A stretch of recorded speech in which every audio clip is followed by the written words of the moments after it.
Buenas tardes, esto es Día Político por TSI. El Partido Salvador de Honduras, que está en formación, se pronuncia sobre esta denuncia que se ha dado a conocer sobre el tema eleccionario en el país. Dice su secretaria de Comunicaciones, la licenciada Sua Martínez, que hay que respetar el Estado de Derecho y, por supuesto, el calendario electoral. Ante la presencia de la pandemia COVID-19, varios partidos políticos han denunciado la pretensión del Ejecutivo de cancelar tanto las elecciones primarias como las elecciones generales. Están utilizando el confinamiento precisamente sobrevalorando compras, dándole mal uso a todos los recursos, llegando a la corrupción al más alto nivel. Por la paz de todos los hondureños se debe respetar la Constitución de la República, el Estado de Derecho y la ley electoral. El proyecto de la reelección ha dividido y sigue dividiendo al pueblo hondureño. Si nos rigiéramos por la Constitución y las leyes, evitaríamos todo este tipo de confrontamientos estériles. Hemos leído precisamente el Twitter de la presidenta del Consejo Nacional Electoral, la abogada Rexy Moncada, en la cual destaca que va a utilizar todos los recursos necesarios para tanto tecnológicos como materiales para llevar a cabo en la fecha estipulada tanto las elecciones primarias como las elecciones generales y respetando ante todo la voluntad del pueblo. Con relación a la inscripción del Partido de Información, el Partido Salvador de Honduras, hemos estado en reunión el Directorio Nacional en conjunto con el ingeniero Salvador Narrala. Hemos entregado toda la documentación en su tiempo y forma. Hemos realizado todas las subsanaciones. Hemos entregado todas las planillas, tanto a nivel local, departamental como municipal. Somos un partido en formación que respetamos la Constitución de la República, que lucha contra la corrupción y respetamos la Constitución de la República de Honduras. Bien, es la posición del Partido Salvador de Honduras sobre este tema. Hay un comunicado de la bancada del Partido Liberal en el Congreso Nacional de la República, que usted mire en pantalla y que le voy a leer estos puntos. Mire, dice, primero, la bancada del Partido Liberal de Honduras en este difícil e histórico momento desea patentizar nuestras condolencias a todas las familias hondureñas que han sufrido la pérdida de seres queridos y al mismo tiempo expresar nuestra solidaridad para las personas que directa o indirectamente se han visto afectadas en esta crisis sanitaria y económica. Exigimos que las autoridades gubernamentales tomen decisiones de consenso con todos los sectores claves del país para enfrentar la crisis. Pero bien, vamos un poquito más adelante en cuestión de política. Dice, ratificamos nuestro compromiso de contribuir al desarrollo de las elecciones primarias y generales según el calendario electoral, volviéndose imprescindible completar el proceso de reforma electoral para garantizar la participación ciudadana y ofrecer seguridad sanitaria a los votantes en medio de las dificultades por la pandemia y como partido responsable y histórico que garantizamos la democracia.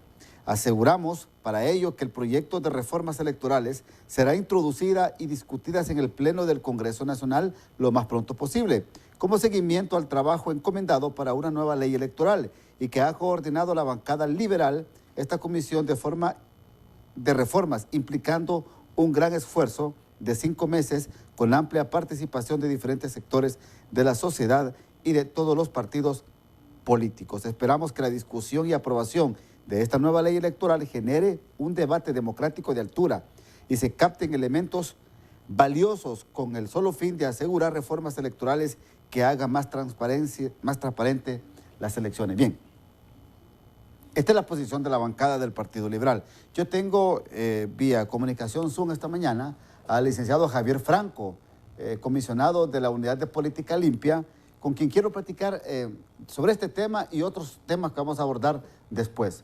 Porque son más de 500 artículos de esta nueva ley electoral, Javier.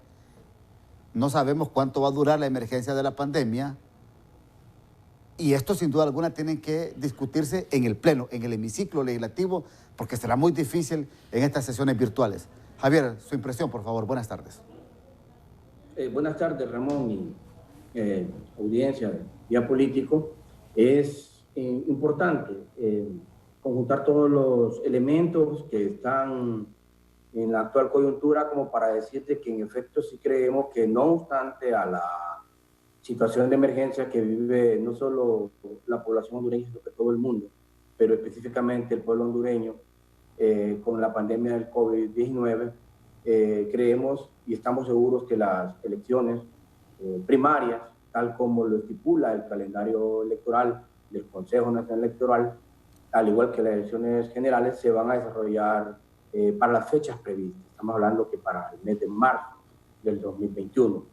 Y digo esto porque vemos como una entidad que administra el proceso electoral, como lo es el Consejo Nacional Electoral, y en el cual también la Unidad de Política Limpia está adscrita, ya sus 3 concejales, la concejal Rixi Moncada, Ana Paola y el concejal Kelvin Aguirre, han manifestado y expresado la voluntad expresa de ellos en esta institución como rectores de que las elecciones se van a desarrollar según el calendario. Hemos visto también como un presidente del Congreso Nacional y los diferentes jefes de las bancadas han expresado su intención de que los partidos políticos desarrollen en esta primera instancia sus elecciones primarias. Y decirlo de otra manera, que en el engranaje del sistema jurídico electoral, la Unidad de Política Limpia está también lista. Nosotros hemos tenido comunicación ya con el presidente de la Comisión de Reformas Electorales, el diputado Mario Segura, y él nos confirmó que la próxima semana, y sabiendo también como otra condición importante para que estas elecciones se den, que el Congreso Nacional está desarrollando de manera revolucionaria lo que son los congresos virtuales. De manera que así, si la próxima semana, como nos aseguró Mario Segura, se van a presentar estas reformas para darle vida al sistema electoral y que van a ser aprobadas antes del 30 de mayo, ahí estarían también abordándose los temas que implican reformas a la ley de política limpia y a darle vida y legalidad al Consejo Nacional Electoral. Así que hay condiciones a nivel legal y como las tendría que haber entonces para que se desarrolle este ejercicio democrático de ir a elecciones, medidas de bioseguridad, y ya no cabe pues ningún escenario que indique de que las elecciones primarias se van a suspender. La Unidad de Política Limpia, lo que respecta a la fiscalización del financiamiento, también está preparada y podemos ahondar en ese tema porque no solo se trata de hacer las elecciones primarias, sino que también lleva una serie de requisitos y en este caso las elecciones primarias son mayormente rigurosas como las elecciones generales. Javier, permítame que aquí tengo bueno, tenía en línea aquí a don Mario Segura, que está en comunicación acá con nosotros, jefe de bancada del Partido Liberal, para hablar de este tema. Es decir, el compromiso es que se presente la próxima semana estas reformas electorales. Eso es lo que conversamos el día de ayer con el diputado Mario Segura, que además de ser jefe de la bancada del Partido Liberal, es también el presidente de la Comisión Electoral, de Reformas Electorales. Y él nos manifestaba que han avanzado y que ya están listos el paquete de reformas electorales para presentarse a discusión y aprobación al Congreso Nacional en estos plenos virtuales que tuvo bien el presidente del Congreso y los diputados de desarrollarlo de esta manera para que el país avance.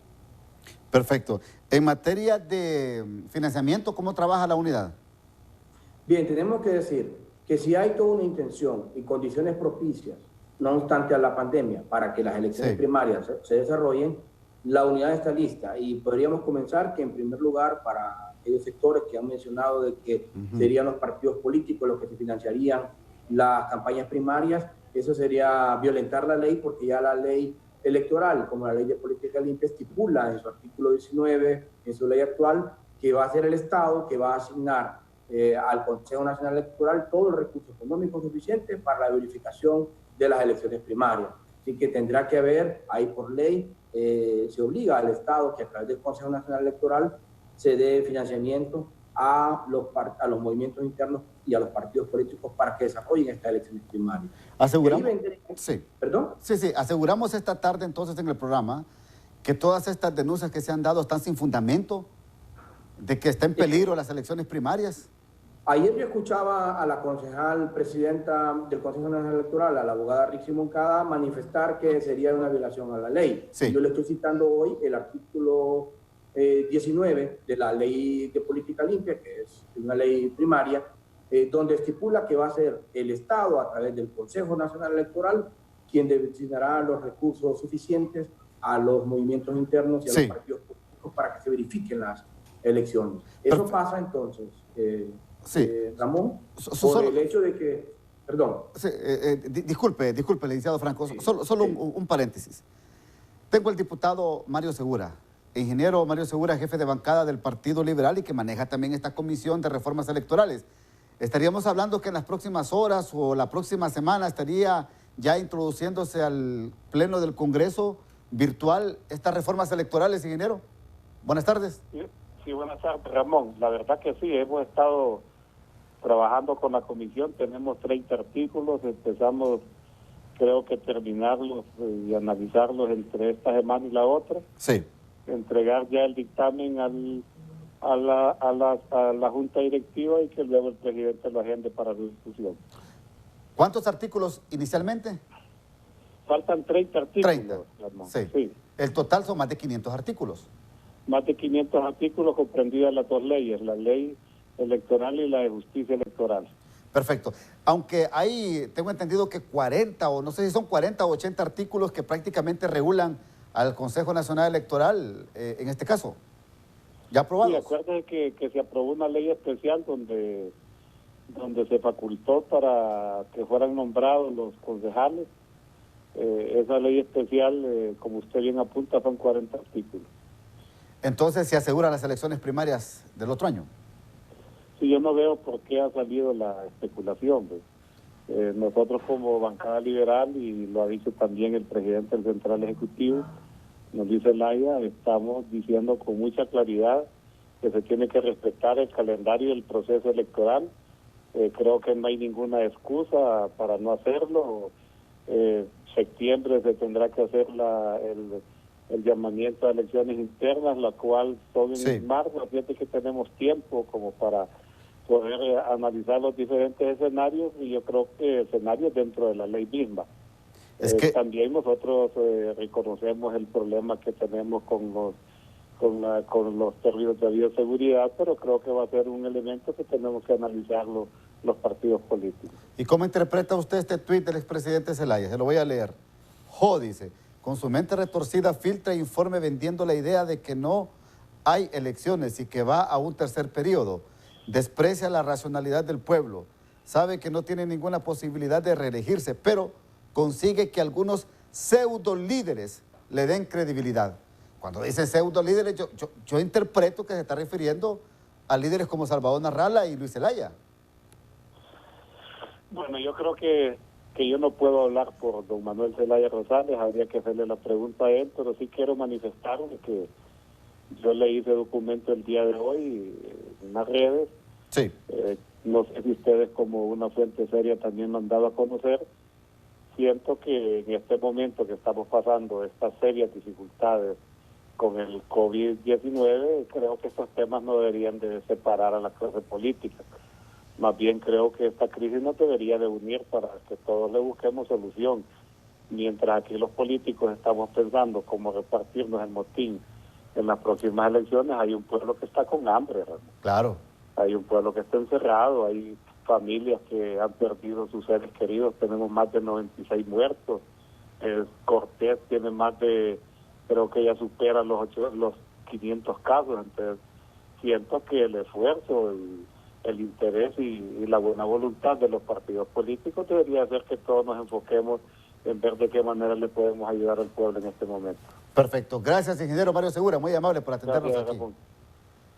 Javier Franco, vamos a ir a la primera pausa y luego seguimos hablando con usted sobre este tema de financiamiento de elecciones y por supuesto también el informe de los partidos políticos en esto que han gastado en campañas proselitistas. Ya volvemos.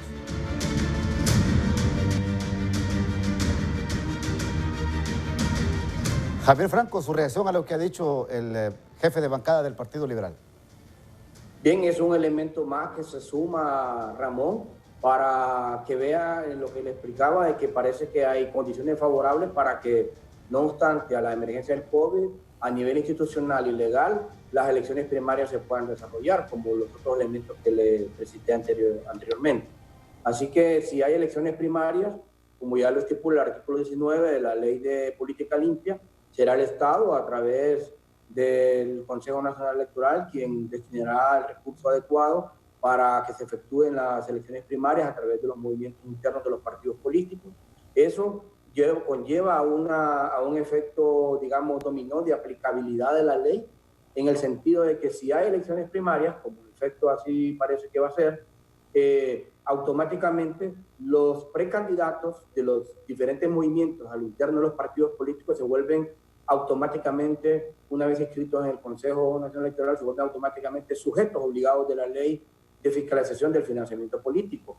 Por lo tanto, al volverse sujetos obligados de la ley, implica que también tendrán que tener límites, y a la ley, límites de gasto, y a la ley estipula, la ley actual, que el Consejo Nacional Electoral determinará, en primer lugar, cuál será el salario mínimo en base al cual determinará el costo del voto para una elección. Y ese salario mínimo determinará, y es importante que el Consejo Nacional lo determine, porque en base a ese salario mínimo se imponen los techos de gasto de campaña. De manera que también en las elecciones primarias, además que el Estado financiaría las mismas, los precandidatos de movimientos internos de los diferentes partidos políticos tendrán que ser sujetos obligados de la ley, tendrán que tener un techo, que se estima que este techo lo fijaría el Consejo Nacional Electoral 10 días después de la declaratoria, 10 días, perdón, después de haber dado la declaratoria de inicio de elecciones primarias,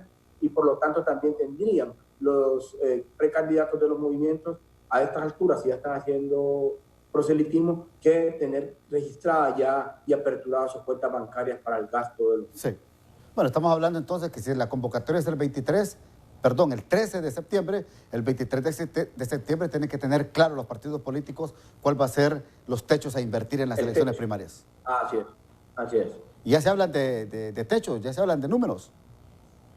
Bueno, recuerde usted que el valor o el techo que se impone a los sujetos obligados en lo que estarían gastando, ya sea una elección primaria o una elección general, irá acorde. Y la base fundamental en la ecuación es la cantidad de inscritos en el Censo Nacional Electoral.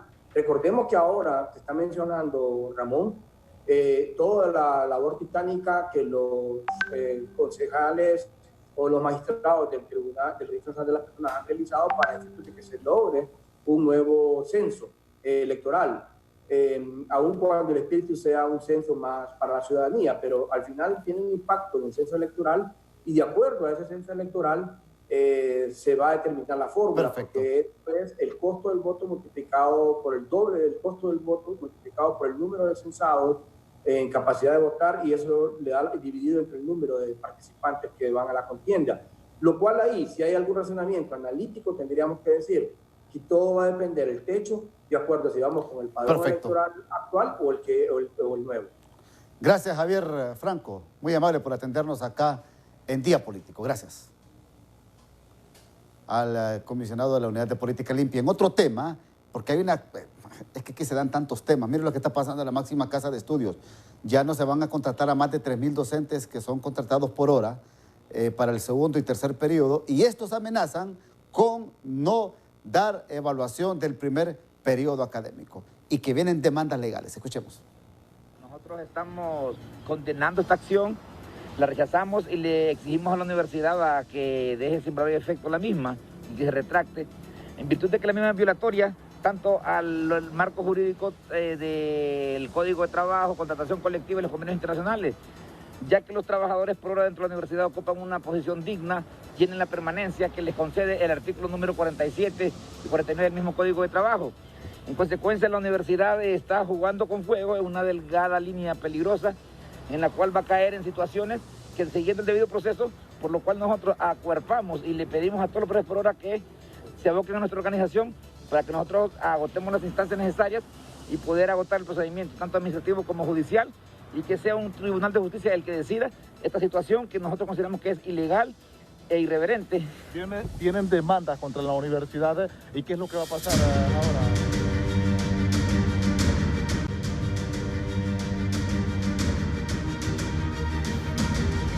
Comunicación con el ingeniero Jorge Lobo, precandidato del Partido Nacional de Honduras.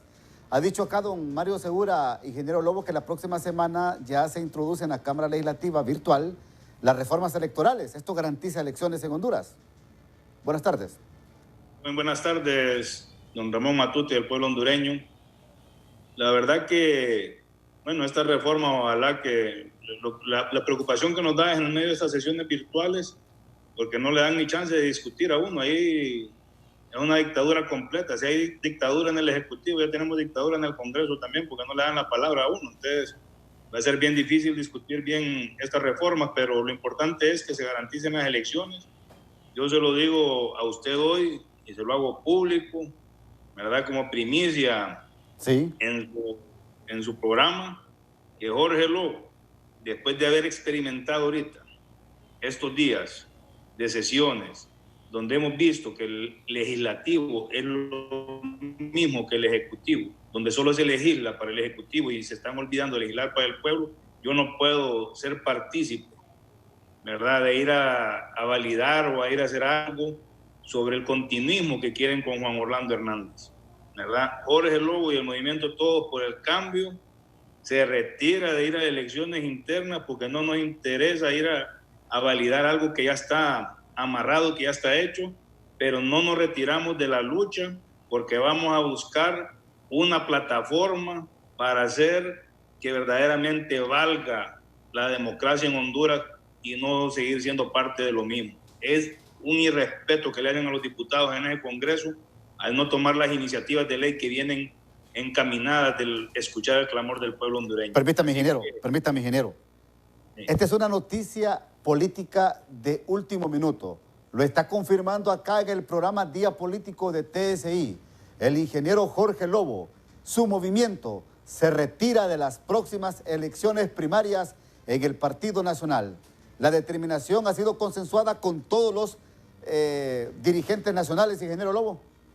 Es correcto, es algo que hemos venido platicando, lo hemos venido viendo y teníamos la esperanza de que verdaderamente las elecciones internas fueran para democratizar nuestro partido. Sí. Pero cuando vemos un Congreso que ahí no se discute nada, que no sea lo que mande el Ejecutivo, entonces, ¿qué me está diciendo a mí? Que es lo mismo, que vamos a lo mismo. Entonces, ¿con quién vamos a competir? Todos los movimientos son uno solo que en tres diferentes, todos contra todos por el cambio.